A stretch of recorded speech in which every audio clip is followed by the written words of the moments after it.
Hey, what's up guys, my name is Charlie. Today we're going to be watching some Nostalgia Critic, and it's going to be some Teenage Mutant Ninja Turtles 1 and 2. I nearly screwed that title up. My tongue got a little twisted there. But yeah, we're going to be checking out this video, so yeah, let's go, shall we? Let's go. On the Nostalgia Critic, I remember it so you don't have to. Teenage Mutant fucking Ninja Turtles, this is the shit. When we were growing up, Ninja Turtles were everywhere. Yep. Comic books, TV shows, breakfast cereals. They even had a pie named after them. It tasted like splooge, but we didn't care. As long as it had the Ninja Turtles on it, we were happy. So when we heard they were actually making a live-action movie based on this phenomenon, we proudly pissed our pants with joy. We shit ourselves with excitement. We vomited up vast amounts of excrement, shit on it, rolled around in it, put it back in our mouths, and proceeded to vomit it up again in roaring anticipation. Okay, maybe only I did that. But still, bottom line, we were hyped as hell. Yeah, we These were movies hyped. kicked ass back then, and I'm sure they're gonna kick ass now. Which is to say I haven't actually seen these movies in years. But that's why, as a special treat, I'm gonna sit down and review the movies with you as you're watching it with me. So, grab your vintage Teenage Mutant Ninja Turtle box of cookies and enjoy the show. I bet that's stout. Just watch the movie. Yep. Alright, New York. So far, so good. Actually, I like this opening because it doesn't even look like a Ninja Turtles movie. This could be the opening to Shaft. Watch. Who's the black private dick that's a sex machine to all the chicks? Shaft! You see? April O'Neil, Channel 3. Whoa, whoa, whoa, whoa, whoa, whoa, whoa, whoa, whoa. Who is that? April O'Neil. No. Listen, lady, I'm sure you're a fine actress and everything, but, you're not April O'Neil. No. This hot honey you see here is April O'Neil. Yellow jumpsuit, nice legs. Damn, she's fine. So come on, where's the real April O'Neil? Come on, cough her up. Just what is going on out there, April? Okay. Alright, no, that's cool, you know, no problem. I mean, at least we still get to see her in the yellow jumpsuit, right?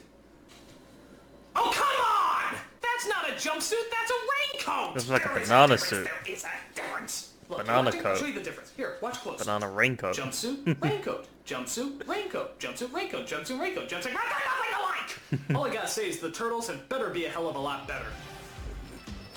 Awesome! Righteous! Excuse me one moment.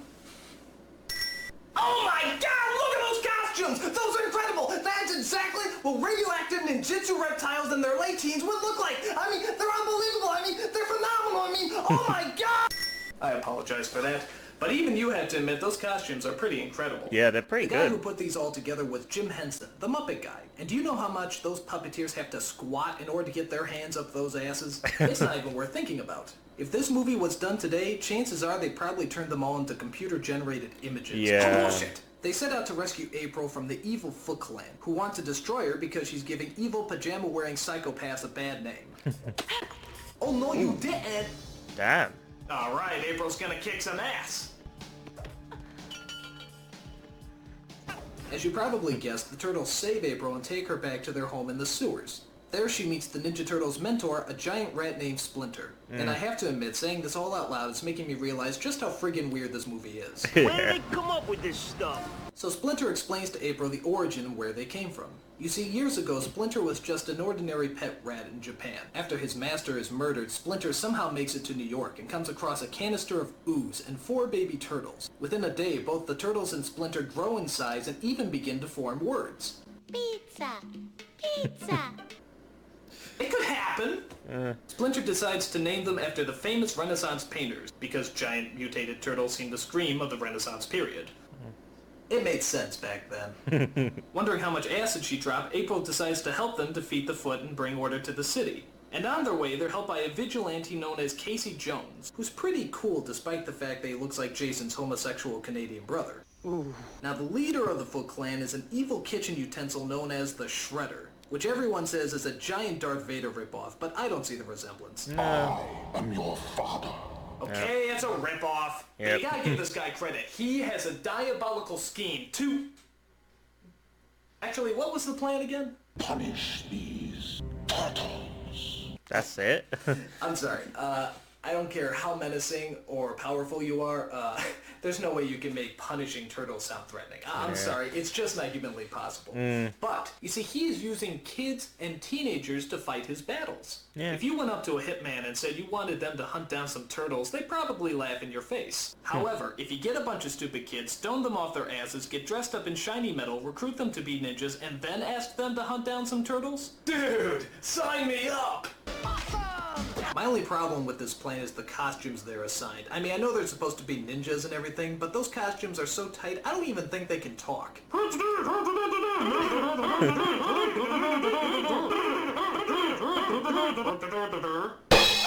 One of the things I love about this movie is the turtles' disguises, which is pretty much just a trench coat and a fedora hat. Yeah. How can nobody recognize them in that? I mean, how stupid do people have to be to not recognize a big turtle in a trench coat? I always thought that, yeah. That was really The movie ridiculous. comes to a thrilling climax at the top of a tall building, where the Shredder challenges our heroes to a man-on-turtle brawl. And of course, being the Ninja Turtles, they get their green asses handed to them. What point did we lose control here? But all that changes when Splinter comes into the picture. It's Sensei versus Sensei, Giant Rat versus Giant Cheese Grater. The battle of all battles begins. Here it goes. This is gonna be good. Here it comes! What? Bullshit! What kind of battle is that? He sticks out his foot like a cartoon character and he trips? What a ripoff! Wow. All I gotta say is the next film had better be a lot better. Teenage Mutant Ninja Turtles 2, The Secret of the Ooze. And what exactly is The Secret of the Ooze? It was made in a laboratory. And that's about it. There's not really any surprises on top of that. Kind of a big letdown. But the Turtles are back. And this time around they're, well, more kid-friendly, I guess. After all the parents complained about the violence and swearing in the first film, you know, everything that made it good, the second film tones down the action and the bad language. So instead of using their weapons to fight people, they use stuff like cold food, belts, and yo-yos. You know, stuff you find lying around the house. So now all your kids will know how to turn ordinary household appliances into blunt, badass weapons. Thank you, parents of America. Idiots. And as for the bad language, I don't know. I don't remember too much swearing in the first film. Ninja kicked the damn rabbit. Damn. Okay. So every kid was swearing like a bastard after they saw this movie. Yeah, but that was the granted, good it's a lot stuff. better than their original cut. That was the good stuff, though. Them niggas around the corner tripped out, man. Where my fuck that, man? Where my strap? Fuck that. Never let Spike Lee direct a children's movie. Can you believe this guy? So the story centers around the return of the sinister Shredder. After doing a short ripoff of Tim Burton's Batman, he gets back into action by plotting his revenge against those pop culture spewing reptiles. He steals a canister of ooze from that guy in Titanic and decides to make his own evil mutants. Within seconds, two innocent, harmless animals are transformed into the sinister duo of Bebop and Rocksteady. Tonka, Rizar. Yeah, like I said, Bebop and Rocksteady. Now the one scene everyone remembers is the fight scene that takes place in the whitest of all rap clubs led by the whitest of all rappers. You guessed it, Vanilla Ice. Oh no. Gee, it looks like they're pretty freaked out about all those monsters breaking into their club. But wait a minute. I think the Ice is feeling something. I think he's conjuring up a rap, a sort of ninja rap, if you will. Yo, it's the Green Machine. He is! Look at that, a totally unrehearsed yet somehow totally choreographed rap scene entirely made up on the fly. What talent. Yep. I gotta tell you, this guy is going places. Like the unemployment line. So the film climaxes as the Shredder drinks what's left of the mutated ooze and turns into a mutant himself. Yep, I remember this. Jesus Christ, look at that. That is a badass villain. Yeah. It's a super shredder. I think the Alright, ceiling this is gonna falls make on up for the him. shitty climax in the last movie. 4 mutant turtles versus 1 giant mutant Shredder. This is gonna be good. Yep, ceiling falls on him, from what I remember. And that's it. Yeah, that's bullshit. I remember that. Are you telling me that a regular Shredder can survive a 7-story fall and a dump truck crushing him, and yet a super Shredder can't survive a bunch of wood falling on him? Bullshit, Yeah. bullshit, bullshit! That is bullshit. You know, I'm starting to realize that, these movies aren't quite the masterpieces I remember them to be. I mean, they're weird as hell, they don't make any sense, and they keep pissing me off with their anti-climaxes. But I shouldn't give up hope. After all, there is still one last movie left, Teenage Mutant Ninja Turtles 3. And seeing how now they've had 2 movies to experiment with and find out what works and what doesn't, I think we can safely assume that this is going to be the best of the bunch. No, I think it sucks. Sit back, The third one let's was enjoy bad. Teenage Mutant Ninja Turtles 3. I think the third one was bad. I can't remember. Oh my god, it's so terrible!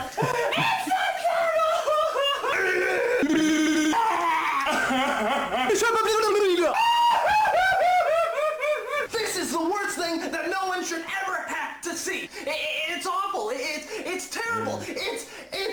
It's so bad I am forced to make up a word to describe how bad it is. This movie is horrible-fuckus. It's the most horrible-fuckus movie I've ever seen in my entire life. Okay, like I said, these movies aren't the masterpieces we remember them to be. But it's best not to look at them as movies, but more as a homework assignment. Make a movie about 4 mutated turtles in their late teens who are named after Renaissance painters, led around by a giant rat, know ninjutsu, eat pizza, dress up like flashers, fight a guy who's named after a cheese grater, and make it plausible. And you know what? With the exception of the last movie, I'd probably give this project an A. Minus, but still an A. I'm a nostalgia critic. I remember it, so you don't have to.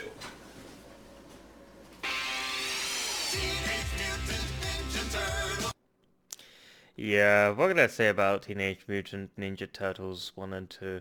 Yeah, it's been a long time since I've watched those, so my memories are a little bit fuzzy. But yeah, Teenage Mutant Ninja Turtles number 1 was totally awesome. And the number 2, the Teenage Mutant Ninja Turtles 2, and the ending when Splitter died, I mean, wait, I don't think he died, but I mean, it was just so cheesy when the ceiling just fell on him, you know, it was just, oh come on, I just wanted a big battle, but that was a cheap way to go about. So yeah, I mean, come on, you can't even survive a piece of wood falling on you, give me a break. But yeah, Teenage Mutant Ninja Turtles 3 was the worst. Yeah, the third one was the worst from what I remember. God, that thing was dreadful. It didn't make no sense. It didn't make no sense whatsoever. So yeah, Nostalgia Critic did justice to these Teenage Mutant Ninja Turtles movies. Because like I said, it's been a long time since I watched them. So I haven't watched them recently, obviously, but it was a long time since I watched them. But yeah, if you like this video, make sure to give a like, comment down below, and make sure to subscribe to my channel if you enjoy my content. I'll see you guys in the next video. Peace!